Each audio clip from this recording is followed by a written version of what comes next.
দুপুর 12টা থেকে রাত পর্যন্ত চলল অতিথি আপ্যায়নের তোড়জোড়। বাড়ি ভর্তি লোকজন, সাথে সংসারের কাজ। রাধে রাধে বন্ধুরা, কেমন আছো তোমরা সবাই? আশা করি ভীষণ ভালো আছো। আমরাও কিন্তু খুব ভালো আছি। আজকে হচ্ছে বুধবার, তোমাদের সাথে নিয়ে আজকের ব্লগটা শুরু করছি। সাথে থাকো, আজকের ব্লগটা তোমাদের খুব ভালো লাগবে। এখন কিন্তু ব্লগটা শুরু করছি 12টার পর থেকে, তোমাদের সাথে শুরু করলাম ব্লগটা। তো যাই হোক, আগের দিনের ব্লগে সবটাই দেখেছো। আমি তোমাদের বলেছিলাম যে আমাদের বাড়িতে গেস্ট আসবে কে কে, তো অর্ধেকটা করা হয়েছে যেহেতু ব্লগটা অনেকটাই বড় হয়ে গেছিলো। তো সেই জন্য কালকে সব অর্ধেকটা তোমাদের সাথে শেয়ার করেছি, আর বাকি হচ্ছে মানে সকাল 6:30 থেকে 12টা পর্যন্ত হচ্ছে কালকে তোমাদের সাথে শেয়ার করেছি, আর 12টার পর থেকে রাত পর্যন্ত তোমাদের সাথে আজকের ব্লগটা শেয়ার করছি।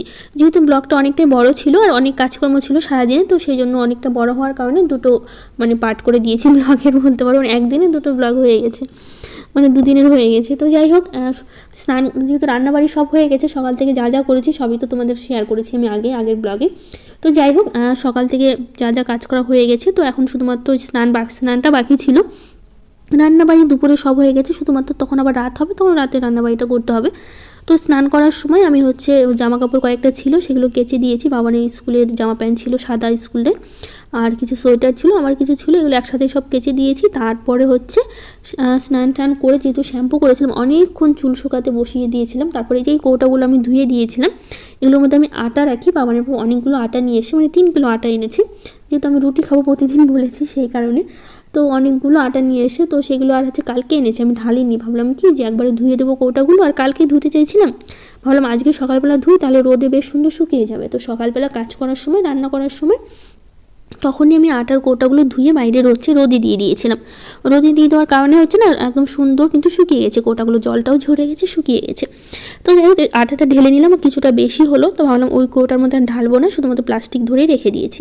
আর অনেকগুলো তেজপাতা, এগুলো হচ্ছে আমার একটা দিদি আছে ধর্ম দিদি, ওই হচ্ছে আবার তেজপাতা পাঠিয়েছে। ওই ধর্ম দিদি যে বাবার বাড়ি, ওখান থেকে নাকি এনেছে তেজপাতা অনেকগুলো, তো আমাকে আবার এতগুলো তেজপাতা দিয়েছে। তো ভাবলাম কি ভালোই হলো, আমারও তেজপাতা শেষের দিকে হয়ে গেছিলো, ছিল না। তো এখন হচ্ছে সবটা মানে ভালো হলো, দিয়ে আমাকে আনতে হলো না। তো সবগুলো ধরছিল না, যে কটা ধরলো কৌটাতে রাখলাম, আর বাদ বাকিগুলো প্লাস্টিকে রেখে মানে এর মধ্যে রেখে দিচ্ছি। যখন কৌটাগুলো শেষ হবে তখন এখান থেকে আবার বের করা মানে নেওয়া যাবে সরি।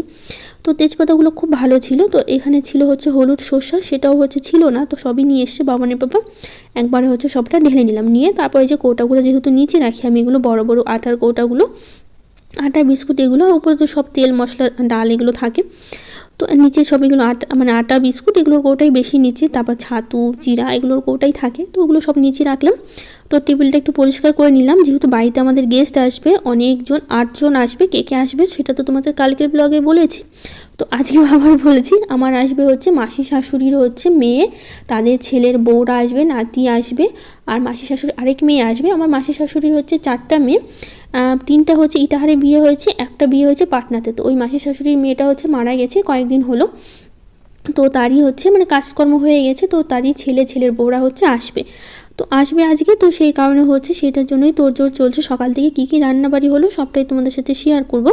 তো তো সেই জন্য হচ্ছে ভাবলাম কি এদিকে কাজকর্মগুলো করে নিই, যেহেতু দুপুরবেলা সব কিছু করছি। তো সকালবেলা তো ঘর বাড়ি ঝাড় দিয়েছি, মোছাও হয়ে গেছে, তা ভাবলাম কি দুপুর টাইমটা যেহেতু আমি প্রতিদিন ঝাড় দিই, তো আজকে এখনও একটু হালকা পাতলা দুপুর টাইমটা হচ্ছে ঝাড় দিয়ে নিচ্ছি। ঘর বাড়িগুলো একটু পরিষ্কার থাকলে ভালো লাগে, আর সবটা গোছগাছি আমি সকালবেলায় করে নিয়েছিলাম, এখন আর গোছানোর কিছু নেই, শুধুমাত্র হচ্ছে ঝাড় দেওয়াটা বাকি। তো শুধুমাত্র ঝাড় দিয়ে নেবো, তাহলে কিন্তু হয়ে যাবে। কারণ হচ্ছে এমনিতে সব কিছু কিন্তু পরিষ্কারই আছে, যেহেতু মোছামুছি করেছি সকালবেলা, আর রান্নাবাড়ি সব কিছু হয়ে গেছে, স্নানের পর থেকে কাজ করছি। তো ভাবলাম সেইটা একটু ঝাড় দিয়ে নিই, সেইটা ঝাড় দিয়ে দরজার সামনেটা ঝাড় দিয়ে দেবো। এমনি তো আমি দুপুর টাইমে প্রতিদিনই ঝাড় দিই, বা তারপরে হচ্ছে আবার বিকেল টাইমে ঝাড় দিতে হয়, 3 টাইমে আমি সবসময় ঝাড় দিয়ে থাকি। আর রোদও প্রচণ্ড উঠেছে আজকে, দেখো সকাল থেকে, আর ভালো লাগছে বেশ রোদটা দেখে। তো একদম দরজা পর্যন্ত ভালো করে পরিষ্কার করে নেবো। উঠানটা এখন আর দেবো না, যেহেতু উঠানটা একবারই আমি ঝাড় দিই, আর নোংরাও হয় না উঠানটা যেহেতু। তো অনেকক্ষণ বসেছিলাম রোদে, এখানটায় আমি বসেছিলাম, চুল শুকিয়েছিলাম, যেহেতু স্নান করলাম তো তার জন্য শ্যাম্পু করেছি। তো এখন হচ্ছে এই যে টি টেবিলটা মুছতে হয়, যদি ঝাড় দেওয়ার পর না টি টেবিলের উপর না একদম ধুলো পরে সাদা হয়ে থাকে। ভাবলাম একটু পরে তো লোকজন চলে আসবে, খুবই খারাপ দেখায়। তো যাই হোক, কী কী রান্না করেছি চলো তোমাদের দেখাই। তো আমার না একটু খিদে পেয়ে গেছে, তো ভাবলাম একটু মুড়ি খাবো, একটু সয়াবিন রান্না করেছি, তো সয়াবিন দিয়ে আর একটু মুড়ি দিয়ে খাবো। তো সেই কারণে একটু মুড়ি নিচ্ছি। মুড়ি তরকারি খেতে আমার বেশ ভালোই লাগে, মাঝে মধ্যেই আমার খাওয়া হয় মুড়ি তরকারি, অনেক সময় খাওয়া হয়। তো যাই হোক কী কী রান্না করছি চলো তোমাদের সাথে একটু শেয়ার করি। তো রান্না করছি এই যে সয়াবিন রান্না করেছি, এটা হচ্ছে ওদের দুপুরের জন্য, রাত্রিবেলা মাছ নিয়ে আসবে তখন রাত্রিবেলা মাছ করব। আর এখানে করেছি হচ্ছে বেগুন ভাজা করা হয়েছে, এখানে আছে হচ্ছে ডাল, এটা হচ্ছে মুগ ডাল। তো ওরা হচ্ছে অনেকে নিরামিষ খায় অনেকে আমিষ খায়, তো আমি সেটা ভেবেছিলাম হয়তো পেঁয়াজ রসুনের জিনিস খাবে না, তো ভাবলাম কি যে না, তারপর শুনলাম যে পেঁয়াজ রসুন খায় কিন্তু মাছ মাংস খায় না এরকম। তো এখানে ডাল মানে লাল ডাঁটা শাক আছে, আর আছে এখানে হচ্ছে কাঁঠালের তরকারি, আর এটা মসুর ডাল যেটা আমাদের জন্য করেছিলাম। তো ভাবলাম ওরা নিরামিষ খায় সেজন্য আবার মুগ ডাল, দু রকমের ডালই করেছি, কিন্তু আবার ওরা সব রকমের ডালই খেলো, অসুবিধা হয়নি। তো আমি তো জানতাম না কে নিরামিষ খায় আমিষ খায়, তো সেই জন্য এইভাবে আইডিয়া করেই রান্না করে নিয়েছিলাম। তো যাই হোক একটু সয়াবিন নিলাম, একটা বেগুন ভাজা নেব, আর হচ্ছে এটা দিয়ে হচ্ছে এখন আমি খাবো। খাওয়া দাওয়া শেষ করে তো চলে এসে সবাই দেখো, এই হচ্ছে যে দিদিটা দাঁড়িয়ে আছে ও হচ্ছে আমার মাসি শাশুড়ি এক মেয়ে, যেটা ইটাহারে বাড়ি, আর যে বসে খাচ্ছে ওই দিদির হচ্ছে ছেলে। আর এখানে আছে আমার যে মানে মাসি শাশুড়ির মেয়েটা মারা গেছে তারই হচ্ছে ছেলে, ছেলের বউ, মেয়ে, মানে সরি এটা ছেলে, আর যেটা লাল চুড়িদার পরা আছে ওটা হচ্ছে আমার ওই মাসির ওই ননদের হচ্ছে কাকা শ্বশুরের মেয়ে হবে। আর হচ্ছে যে সাদা একটু দেখো সাদা আর পিঙ্কের মধ্যে আছে ও হচ্ছে ইটাহারের যে মাসির শাশুড়ি মানে মেয়ে আছে, যে মাসির শাশুড়ির মেয়েটার ওরই হচ্ছে নাতনি আর কি, ছেলের ঘরের মেয়ে। তো যাই হোক এদিকে আমি সবাইকে খেতে দিচ্ছিলাম, এসেই সঙ্গে সঙ্গে দুপুরে খাওয়া দাওয়া করেছে। প্রথমে আমার শ্বশুরবাড়িতে গেছিলো, ওখান থেকে দেখাশোনা মানে দেখে এসে আমার শাশুড়ির সাথে গল্প করে ওখানে 2 ঘন্টা ছিল, যেহেতু আমাদের এখানে এসেই খাবে, তো সেই কারণে হচ্ছে আমি রান্নাবাড়ি আগে থেকে সব করে রেখেছিলাম। তো ওখানে ওরা খাওয়া দাওয়া কিছু করেনি, যেহেতু ওখান থেকে একদম সোজা এখানে চলে এসে, ওখানে তো রান্না করার মতো কেউ ছিল না যে ওদের রেঁধে মেরে খাওয়াবে, তো সেই কারণে আমাকেই সব কিছু করতে হয়েছে এখানে। তো যাই হোক ওরা এখানে চলে এসে তো অনেক জোরাজুরি করেছি থাকার জন্য, কিন্তু শেষ পর্যন্ত থাকলো না। কী হুলস্থুল শুরু হয়ে গেছে জানো, ওদের সকাল থেকে মানে শুরু হয়েছে আমার। তো যাই হোক এতগুলো মানুষকে একটু খাওয়াতে তো সময় লাগে তাই না। তো যাই হোক সবারই খাওয়া দাওয়া হলো, যেহেতু আমি মুড়ি খেয়ে নিয়েছিলাম তো আমি আর দুপুরে খাইনি। তো নিজেই ননদটা ছিল, ওই ননদ আরেকটা হচ্ছে আমার মাসি শাশুড়ির হচ্ছে মেয়ের, মানে ওই ননদের হচ্ছে আরেকটা ছেলে আছে, যেহেতু হচ্ছে এখানে ওর মানে ভাইয়ের বউ ছিল, ওই ভাই মানে ওই হচ্ছে ভাগনাটা, যেহেতু আমার ভাগনা হবে, ওই হচ্ছে বয়সে মানে বয়সে বড়, তো যেহেতু তার জন্য হচ্ছে ছোট ভাইয়ের বউয়ের সাথে নাকি একসাথে বসে খাবে না।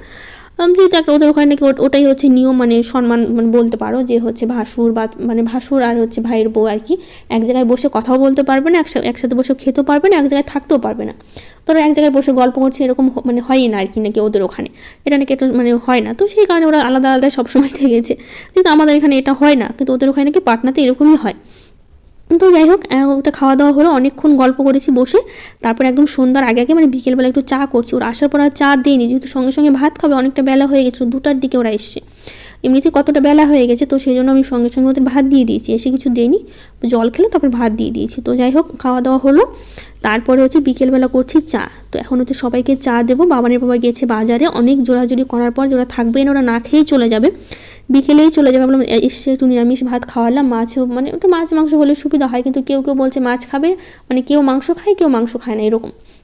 তো এখন বলছি যে এমনিতেই তাড়াহুড়ো করছে, যদি থাকতো তাহলে 2 রকমই নিয়ে আসতো বাবানের পর মাছ মাংস, তো এখন ওরা থাকবেই না, এখন তাড়াতাড়ি করে আমাকে কোনো রকমের মাছ নিয়ে এসে শুধু মানে কোনো রকমের রান্নাবাড়ি করে তারপর ওদের খাইয়ে দিয়ে সেই 7টার দিকে ওরা বেরিয়ে গেছে। ভাবো তাহলে ইটাহারে যাবে, যেহেতু ওরা মানে থাকতো, কারণ কি বলতো ওই মাসি শাশুড়ি এই যে হচ্ছে একটা ছেলে, যে হচ্ছে তখন ভিডিওতে দেখানো হয়নি, এই হচ্ছে মানে এই ভাগনাটাই হচ্ছে বড়, তো সেই জন্য ভাইয়ের বউয়ের ওখানে একসাথে বসবে না। তো যাই হোক পরে আমার হচ্ছে আমার যা এসে ওই যে চাদর মুড়ি দিয়ে আছে, দেখো আমার জায়ের মেয়ে বাবার বাড়িতে ছিল, আসতে বলেছিলাম, তো আমার দেওরও এসছে। তো যাই হোক আমার জায়ের মেয়েকে তো দেখানো হয়নি, তো আজকে দেখেই নাও, যাই হোক মুখটা দেখানো হলো না। তো চলে এসে আমি আবার সন্ধ্যার মধ্যে রান্নাটা বসিয়ে দিয়েছি, যেহেতু ওরা থাকবে না, খুব জোরাজুরি করলাম, শুনলো না, এখন কি আর করা যাবে। তো ওইদিকে পাশে ভাত বসিয়ে দিয়েছি, ওরা বলছে যদি খাওয়াতে চাও তাড়াতাড়ি রান্না করে আমাদের খাওয়া, নইলে হচ্ছে হবে না।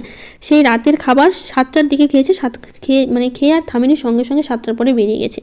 সবাই মিলে ইটাহারা যাবে, যেহেতু ওদের কালকে আবার ট্রেন আছে, মানে আমার যে ননদের হচ্ছে ছেলে মেয়েগুলো এসে আর কি মানে পাটনা থেকে, ওদের আবার কালকে ট্রেন আছে। আমি বললাম চলো সকালবেলা চলে যাবো, বলছি না গোছ গাছের একটা ব্যাপার আছে, সকালবেলা গেলে অনেকটা দেরি হয়ে যাবে, থাকা যাবে না, অনেকটা অসুবিধা হবে। তো সেই কারণে হচ্ছে বাবানের বাবাকে বললাম তুমি মাছটা তাড়াতাড়ি আমাকে ধুয়ে দাও, আমি তাড়াতাড়ি রান্না করে দিচ্ছি, এখন আর কিছু করার নেই, আর না খাইয়ে পাঠালেও খুবই খারাপ লাগবে আমাদের। তো সেই কারণে হচ্ছে তাড়াতাড়ি করে মাছ নিয়ে আসলো বাবানের বাবা হাট থেকে। তো এইদিকে মাছের ঝোল আর বেগুন ভাজা ছাড়া কিচ্ছু করতে পারিনি, যেহেতু কী আর করবো বলো, সময়ের এতটা অভাব। হঠাৎ করে মানে মাছ নিয়ে আসলো, তো আমাদের আগে থেকে বললে মানে বিকেল থেকে রান্নাবাড়ি শুরু করতাম, কিন্তু আমি তো আর জানি না যে ওরা চলেই যাবে, আমি ভেবেছি তো জোর করলে তো থেকেই যাবে। তো এভাবে যে কালকে ট্রেন আছে সেটা আমরা শুনিনি, হঠাৎ করেই বলছে কালকেই ট্রেন, এখন কী আর করবো, তাড়াতাড়ি করে সন্ধ্যার দিকে রান্নাটা বসালাম। তো এদিকে বেগুন ভাজা করছি, আমার যা এসে দেওর এসে ওদের সাথে অনেকক্ষণ গল্প করলাম, জায়ের মেয়েটাকে একটু কুলে নিলাম, বেশিক্ষণ নিতেও পাইনি কারণ আমি রান্না বসিয়েছি তখনই ওরা হচ্ছে এসছে। তো এই যে মাছ নিয়ে এসে অর্ধেক অর্ধেক করে নিয়েছি, যেহেতু সবগুলো মাছ লাগবে না, তো যে কটা মাছ লাগবে সে কটাই রান্না করছি। এইদিকে আমার দেওর এসে রান্না শুরু করে দিয়েছে, মানে আমি আমার দেওর, এই যে দেখো সোয়েটার পরা আছে ওটা হচ্ছে দেওর, আর পাশে তো বাবানের পাপা, তিনজনে মিলে একসাথে আজকে আমরা রান্নাঘরে কাজ করছি। তো ওরা সবাই চা খেলো, আমি চায়ের কাপগুলো ধোয়ার সময় পাইনি, বাবানের পর তখন চায়ের কাপগুলো ধুচ্ছিল। এখন এত দেরি হয়ে গেছে আর চায়ের কাপগুলো ট্রেটা ধরে রাখাও মুশকিল, কোথায় রাখবো। তো ওই হচ্ছে চায়ের কাপগুলো ট্রেগুলো ওই হচ্ছে ধুলো, আর এইদিকে আমি আর মানে আমার দেওর মিলে হচ্ছে, যেহেতু আমি ভাই বলে ডাকি আমার দেওরকে, তো আমরা সবাই মিলে রান্না করছিলাম। তো সেরকম করেনি, বেশি কিছু করেনি, কিছু অর্ধেকটা করে চলে গেছে, কারণ ও আবার যাবে অন্য জায়গায়, তো সেই জন্য বেশিক্ষণ ছিল না, থাকলে হয়তো পুরোটা রান্না আমি ওকে দিয়ে করিয়ে ফেলতাম। তো দুজনে মিলেই করছিলাম আর কি। তো ওইদিকে মাছ ভাজছিল, দেরি হচ্ছিলো দেখে বললাম কি দুটো কড়াইতে দাও, পাশের কড়াইতে মাছ ভাজি আর এই কড়াইতে হচ্ছে মশলা কষাই, মাছ ভাজা মশলা কষাতে আবার ডবল সময় লেগে যাবে না, সেই কারণে। তো এর মাঝে আবার নিয়ে আসা হলো সিঙ্গারা, মানে আজকে সকাল থেকে এগুলোই চলছে, মানে একটা মিনিট আমি বসার সময় পাইনি, একটার পর একটা লেগেই আছে এরকম। তো এতগুলো সিঙ্গারা আনার কী আছে বলো, এতগুলো সিঙ্গারা লাগে, এতগুলো মানুষ, তো সবাই দুটো দুটো করে খেলে তারপরেও এতগুলো লাগে নাকি। তো যাই হোক অনেকগুলো সিঙ্গারা নিয়ে এসে তো সবটা সিঙ্গারা হচ্ছে প্লেটে দিচ্ছি, কারণ এত মানুষকে আলাদা আলাদা বাটিতে কী দেবো, একটা প্লেটের মধ্যে দিয়ে দিই, সবাই হাত দিয়ে নিয়ে খেয়ে নেবে, তো সুবিধা হবে। যেহেতু ওরা 8 জন এসে, আমরা 3 জন, আমার দেওর, তারপরে যা, মানে 8, 9, 10, 11, 12, 13 জন হয়ে যাচ্ছে সবাই মিলে। তো সেই কারণে ভাবলাম কি এটার মধ্যে দিয়ে দিই, তাহলে হচ্ছে সবাই হচ্ছে এখান থেকে নিয়ে খেয়ে নিতে পারবে।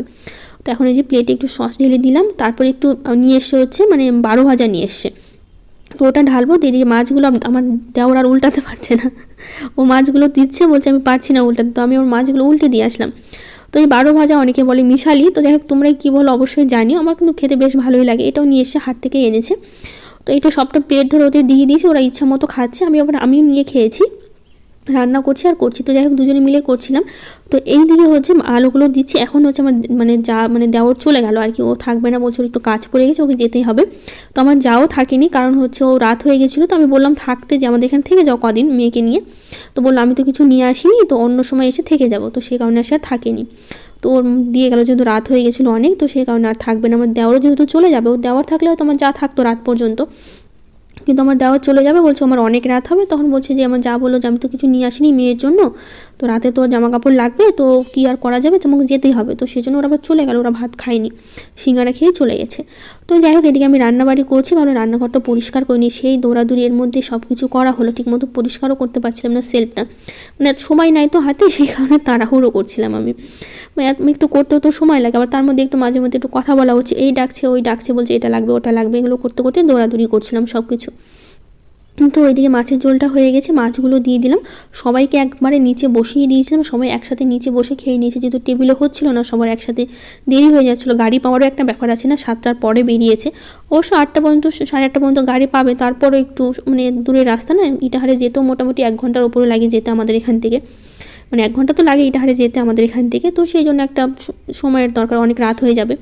তো সেই জন্য ওরা খেয়ে দিয়ে কিন্তু বেরিয়ে যাবে, তো সেই জন্য রান্না হয়ে গেল, আমি এই দিকটা মুছে সবাইকে খেতে দেবো, তারপরে ওরা খেয়ে দিয়ে চলে গেছিলো, নিচে একটা কাপড় পেতে দিয়েছিলাম, ওখানে বসেই সবাই খেয়েছিল। তো এদিকে রান্নাবাড়ি শেষ হয়ে গেল, এখন রান্নাঘরটা পরিষ্কার করছি। বাবানের বাবা নিয়ে এসে একটা দড়ি আমাদের সিঁড়িঘরে বাঁধার জন্য, সিঁড়িঘরে একটা দড়ি ছিল ছিঁড়ে গেছে, অনেক সময় ভেজা জামা কাপড় থাকলে আমি সিঁড়িঘরে হচ্ছে মেলে দিই, তো এই দড়িটা নিয়ে এসে আমাকে দেখাচ্ছে, বলো তো কত দাম নিয়েছে, আমাকে এসে বলছে, আমি বলছি 50 টাকা, বলছে না 10 টাকা, এটা নিয়ে কি হাসাহাসি শুরু হলো। তো যাই হোক কেমন লাগলো জানি, আজকের মতো টাটা।